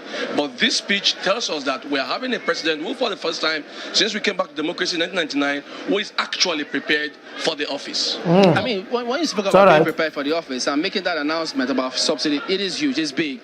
And not that several people who have an opinion about it, not that they're opposed to outright removal of the subsidy, but it's about those safety nets and those measures that are supposed to put in place. But now, yeah, when you say he's prepared, many will expect a lot from that. Yeah, I will expect that there are safety nets. I will expect that there are plans and there are purposes. And like Malcolm said earlier on, these things will be unveiled in the coming days. But it is clear that he knows what he wants from day one. He's not beating about the bush. He's not pretending. He's not talking under the table. He's talking straight to Nigerians. He's telling Nigerians exactly what he wants to do. He's telling Nigerians what he's prepared and has planned to do. And I can assure Nigerians it is going to be better days ahead. The president indeed is leaving the arena now, which marks the end of the presidential inauguration 2023, the beginning of another administration, a 4-year tenure, just as the Constitution has provided.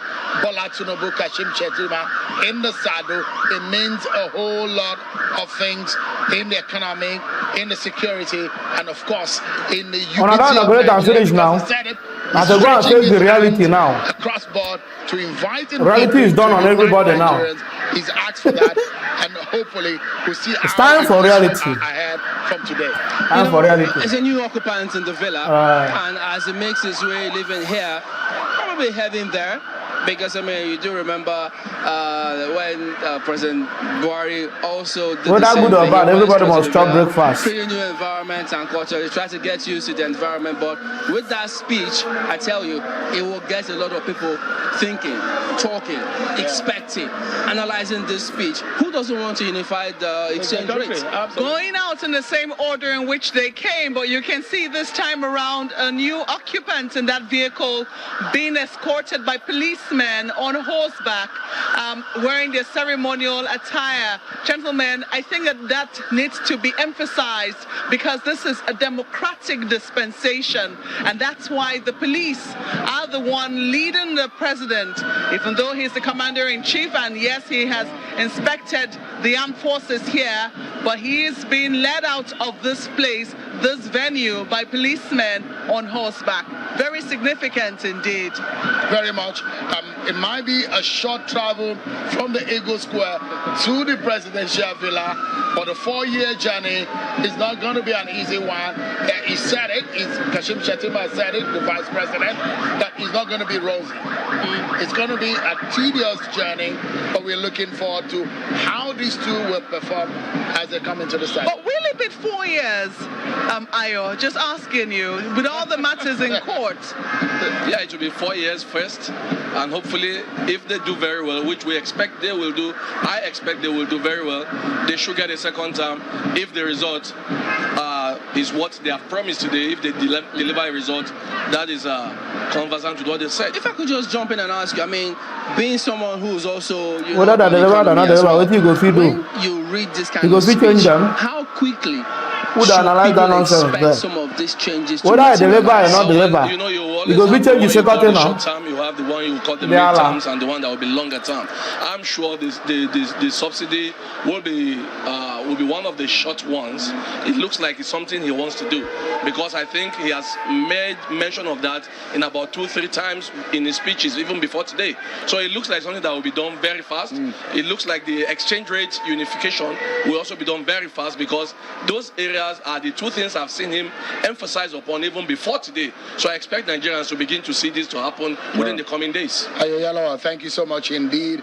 We're also now being joined by a former Speaker of the House of Assembly in Lagos State, one man that worked closely with the President Bola Tinubu. He was in charge. He was the chair of the House of Assembly in Lagos State, while Bola Tinubu was the executive governor in Lagos State. But now he joins us right here in the former Speaker of the House of Assembly in Lagos. So thank you so much indeed for joining us. Thank you. How does this feel with you today? How does this come to you? I'm just so excited. I mean, I feel so happy. Excited. I know that this is a new beginning right. for Nigeria, and we're looking forward to a very bright future.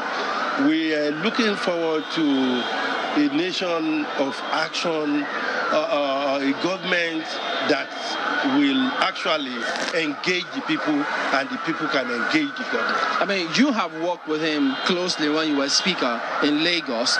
Now he's given his speech. Different people will internalize this speech differently. What should we expect from him in terms of his mode of operation? Honestly, I mean, his speech moved me a lot, and I still feel very emotional about it, because I know Bola Tinubu very well. He says it and he follows his words. I mean, he does not beat it. Thank you very much, Mo. Whatever he says is Mo Abuera, thank you very much. Yakubu, appreciate. That I expect him Thank to you. hit the ground running, and he has demonstrated that. Look, policy statements have come out just like that within the first few minutes of his presidency, and I know he's going to follow it to the letter.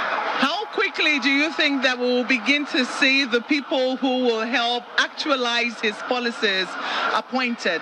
Yeah, like I said, I mean, I expect. Yeah, we can't blame ourselves. Nigerians have done their best. He's not going In to this take a election, long they have time done well. before he comes up with the list of his cabinet members and so on. And I'm sure They fought for the best government. we're going to have some of the key but people. maybe we blame ourselves that our best is not good enough. Maybe. I mean, the time I don't know. On Yemi Ekuforiji, on a final note, the time you worked with Bola Tinubu, he was a younger Tinubu. He was more charismatic. Just like it was a younger Yemi Ekuforiji. So, I mean... So, thank you very much, Blows on Part. Thank you. What are those Thank you, things guys. that we do not generally know? We'll try our about best. Bola Tinubu that is today We'll the leave every president other thing to and God Nigerians should look out to for? finish up the Well, work. I know one thing. When it comes to You know. governance, he has a lot of respect for the rule of law. He believes very much in the separation of power, that, I mean, the three arms work independently but interdependently as well. I mean, and I know that there are some salient things. I won't be surprised. Thank you, if God some Naeze. people who are Thank you. expecting offices and so on right now get disappointed. He will look deeply. Thank you, God Naeze. Yeah, that's the way he operates. He throws out surprises. He looks deeply and he throws surprises when it's needed. I mean, you will find him looking for the round peg to put in the round hole. Some may be thinking politics all the time, but to him, yes, politics is over now, is governance, and I know that's what he's going to do. All right. Honorable Yemi Kuforiji. Yeah, just a moment. What should we expect from, because we know about NERD, resident doctors, we know health sector, ASU, several of them went on strike last time. How does he approach this kind of issues? No, with Bola Tinubu, you can expect round table discussion all the time. Whenever there is an issue, he does not put it behind anything. He goes straight, frontally, confront whatever be the issue, brings people to the table. He doesn't look down on anyone. In as much as you have something to give, he brings it to the table. You discuss. I mean, you may agree to disagree, but he will definitely allow each and every group, every section to have his word. So, Honorable Yemi Ikuforiji, a former Speaker of the House of Assembly in Lagos, congratulations to you, because I know you're a very close ally of Bola Tinubu. The journey has been from Bola Tinubu, the governor of Lagos State, now the president of Nigeria, and I know that most of you have looked forward to this day. Thank you so much. Thank you very much. Like we say in Lagos, know your friend, know your friend. Thank you so much indeed. So there you go. That is our coverage from here in Eagle Square today. The presidential inauguration, we came to it live from Eagle Square. So what a session it's been. It started off with the heavens opening up, calming down the entire atmosphere. And here we are now, just wrapping all of this up. I'm telling you, what a day. I'm glad I'm a part of history, no matter the division in the country of how anybody feels about the situation, politically speaking. There must be a way forward for our country. The courts are there. The nation needs to move forward. The president has spoken. A lot of burden on his shoulder. We will be expecting him. We will hold him by his word and onto his word to see him perform those things that he has said today. Indeed, the coming days certainly will not be easy. I do know that it's one thing for you to say something. It's another thing for you to be able to handle the consequences of what it is that you've said. I mean, when you look at what the president has promised, the very signal that he sent with fuel subsidy, monetary policy, these will have immediate implications for the economy. It'll be very interesting to see how the economy reacts to what he said in the next coming days or so, and how economic analysts interpret this. The stocks will open tomorrow. Indeed, the stock markets will be open tomorrow. Will it open up and or down? Whether the bears or the bulls will come to the market, it'll be very interesting to see. But gentlemen, we can certainly say that we wish our country the very best. Yes, indeed. And at the end of the day, really, one cannot fault the theme that they have chosen, that Nigeria is indeed better together. Yes, indeed. So it is on that note that we say goodbye from here. So we have to thank you for letting us from here bring you this coverage from Eagle Square. Our colleagues in Lagos are on standby. I'm Chamberlain Oso. And I'm Seun Okemalo. And I'm Maokwe Ogun Yusuf. It's been a pleasure serving you. Nice one to be able to interact with you back and forth. I would just have mentioned my name as well and just sign up, but hey. Hold on. If this were radio, I'd give you the time check, but I'll still give you it anyway. It's 19 minutes before it's 2 o'clock, and the official function of ceremonies guys, are over. When I don't see him now, I say I bring him live to Unwa, okay? Make I bring him live as they happen, as they hot. So, I know I miss that place where they hot, especially in speech. Now in speech, make me one bring him more live to Unwa. I go to hear what he got to tell Unwa. As it starts down now, I be the president of Nigeria now, whether selected or elected, as of now. Unless another thing has to be done to overturn that. But as it is now, now I be the govern Nigeria, whether you believe it or not. So we have tried our best to try to make sure good governance comes there. And all those people that hijack power, on a daily basis, that we speak, that they are unable to, come in. But, well, at the moment, nobody can blame themselves and we can't question God. So, if you try your best and your best is unable to overturn what you expected, then you leave it for God. That's what it is. You know what I mean? So you can't continue to be blaming yourself. Leave it for God. Every other thing will be for God. It's not for you anymore. As long as I am concerned. Whatever the judiciary will do, whatever the obedience P2B another will do, I will still believe it's going to be God's intervention, because there's a way this African thing work, There's a way Nigerian thing work, But to me, nothing God cannot do, nothing God cannot change. For those that said, do you believe in the God? Do you believe? I believe in God. It is only God that can change things that man cannot change.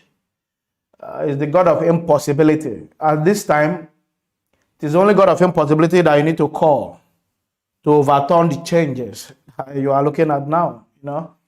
So, not by your power now, not by your, because swearing this man in, and you are taking him to court.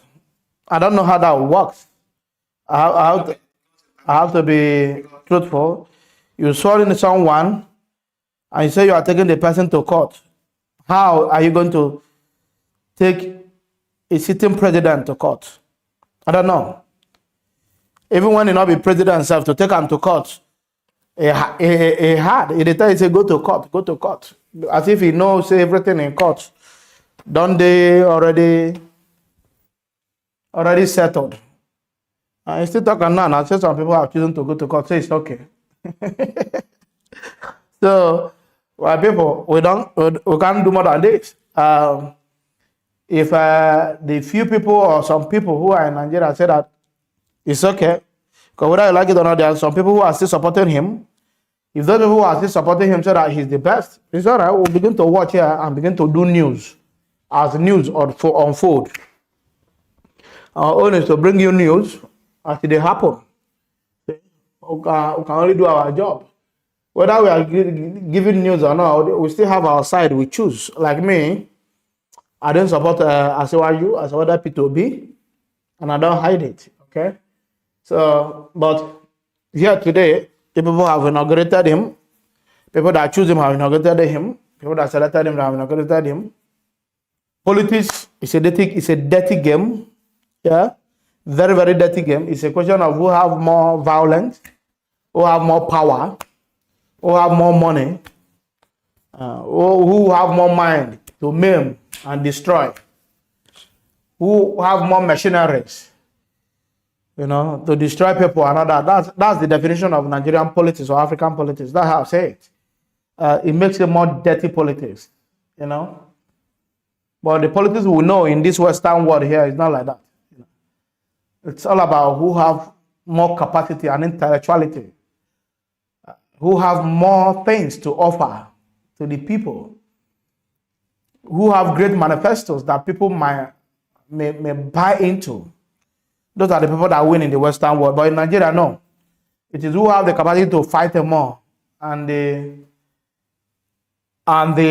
machineries put in place to fight for them, And people who are more able to hijack the electoral process, person who have the ability to disrupt the election process, the people that have more power and ability to threaten that you shouldn't come out for an election. If you come out within this area, you are from Igbo land, you are from, we'll deal with you. Those kind of people, they are the people that win elections in Africa and in Nigeria precisely. You see? So people who are able to tell you that the rule of law doesn't matter. People who are able to tell you that your constitution is useless. even when they are the one that said the constitution, that the constitution is only for the poor, not for them who are the bourgeoisie, the rich. That is the politics that happen in Africa. That's what I know. So for us who have lived in the Western world so much, so when we begin to see all those things, we can't process it. We can't process it properly. We can't process it. Sometimes it begins to look so awkward that we don't know how to process it anymore. You see, we have seen how politics works in abroad. You know, it's as simple as template written down, and you follow the template. You know, even as I am, if I want to come out for any political thing in the Britain here, I'm allowed. You know, no harassment, no violence, no threat to life. I'll do it peacefully. Is that how I win or I lose? But in Nigeria and in Africa, it's not like that. You know, things are being done haphazardly. It's a question of who is the richest, who is the most powerful. You know, who is the most jagaban in nature. You know, who has the talks, higher talks, to deal with people and men and destroy, So that's how I see the political setting of Nigeria and perhaps Africa. Yeah. They have not grown. They have not grown in political world. And that's why most of the times I feel for people. I feel for people who want to go there for contest of election. And I feel for people who want to go there in reality to contest an election for real, like how it should have been. I feel for them. At the same time, I feel for people who want to, after election have been rigged in order to fight it. Because the mechanism to fight it, the parastatal, the chains, the system that you are fighting against will be fighting back at you. That's the problem I have there. Even when the system knows that your fight is justifiable, the system will fight against you. What are the system I'm talking about? The judiciaries, the people who are supposed to stand, human rights activists that are supposed to stand by you. They will be standing against you. People want to identify with where power and money, influence, affluence. That's where they go, Africa, But in the Western world, they stand against injustice.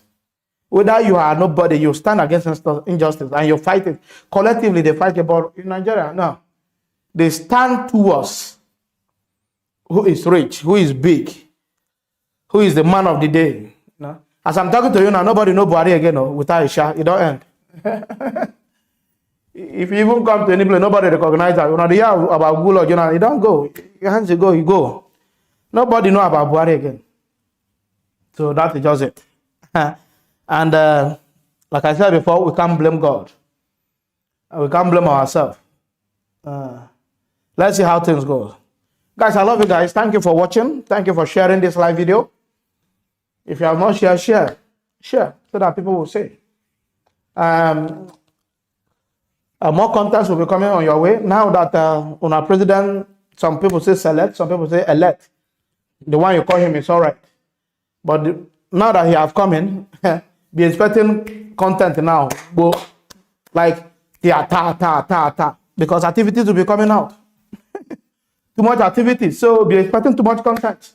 So if you are here, you have not subscribed to Mampolo's Corner, hit the subscribe button.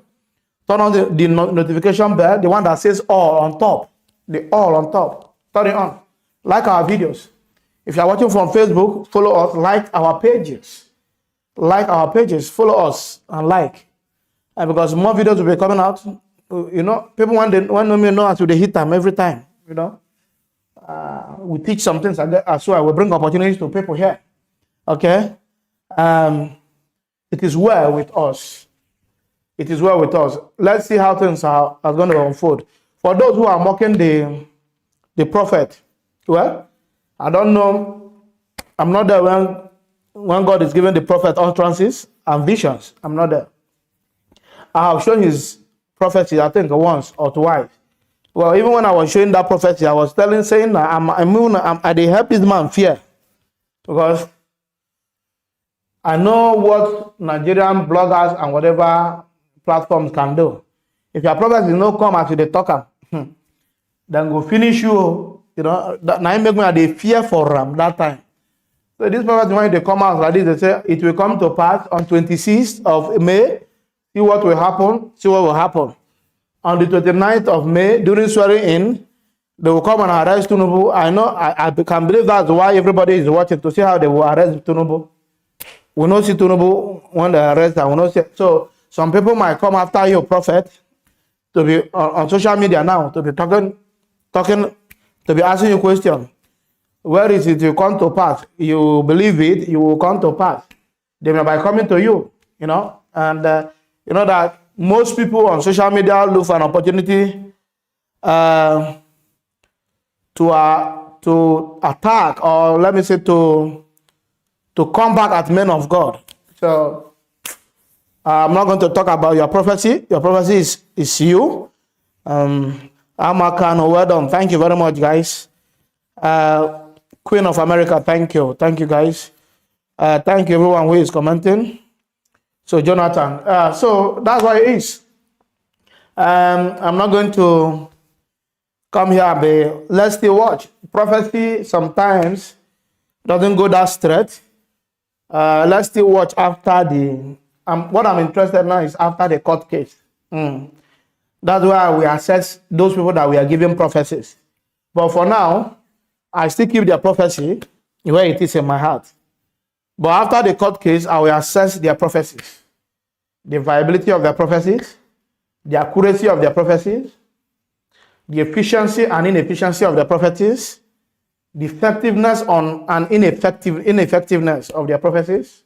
But for now, I still keep it on the balance of probability. Yes. And let's see how the court case goes first. That's why I say I love you guys. I'll be signing out now. Let me go and have my lunch. And I'll see you guys later. Definitely.